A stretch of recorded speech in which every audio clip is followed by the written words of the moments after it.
Wannan labari ya fito daga bakin wani babban malami ne mai suna Sheikh Abbas, wanda ya shafa sama da shekaru 30 yana wankan gawa a birnin Jidda da ke Saudi Arabia. Ya ce wata rana wata mata mai wankan gawa ta kira shi a waya akan gawun wata budurwa, yadda take bayyana mishi cewa ta rasa yadda za ta yi ta miƙar da wannan gawan, wadda hannayen gawan ɗaya ke ɗaure a kanta ɗaya kuma ke ɗaure a kwankwasonta kamar mai shirin yin rawa. Sannan ta bayyana mishi kan cewa ba ta so ta sanya ƙarfi wurin miƙar da ita saboda kar ta karya mata ƙashi. Dan Annabi Muhammad sallallahu alaihi wasallam ya ce karya ƙashin mamaci kamar karya ƙashin mai rai ne. Nan ne Sheikh Abbas ya bata shawara kan cewa ta samu ruwan ɗumi da tawul ta dinga danna hannayen a hankali za su miƙe, amma sai ta bayyana mishi kan cewa ta riga ta yi hakan, wanda har gawon budurwan baki ɗaya ta ɗauka ta sa a ruwan ɗumi amma hannayen ba su miƙe ba.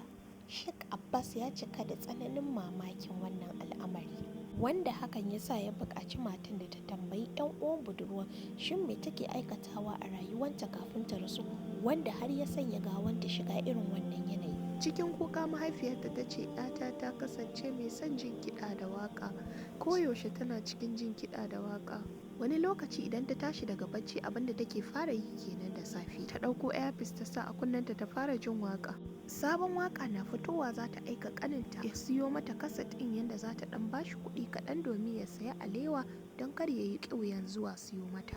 A yanda mutuwa ta ɗauke ta kuwa shine an gayyace ta ne zuwa wani biki, saboda sanin halinta na son rawa ne aka ba ta fili domin ta yi rawa. Bayan ta fita filin ta fara takawa ne, ta ɗauki hannu ɗaya ta ɗaura a kai ɗaya ta ɗaura a kwankwaso, sannan ta lankwasa ƙafa kaɗan da ta juya domin ba da salo. A nan ne ta faɗi sannan rai ya yi halin shi. Bayan ta faɗi 'yan uwanta sun iya miƙar da gawanta, to amma bayan an kai ta domin mata wankan gawa sai hannunta ɗaya ya koma kai ɗaya ya koma kwankwaso kamar mai shirin yin rawa, wanda ƙarshe haka aka kai ta kabari cikin wannan yanayi saboda babu wanda ya iya miƙar da hannayen. Allah ya sa mu dace. Ku danna subscribe domin ci gaba da sauraron irin waɗannan labarai daga gare mu.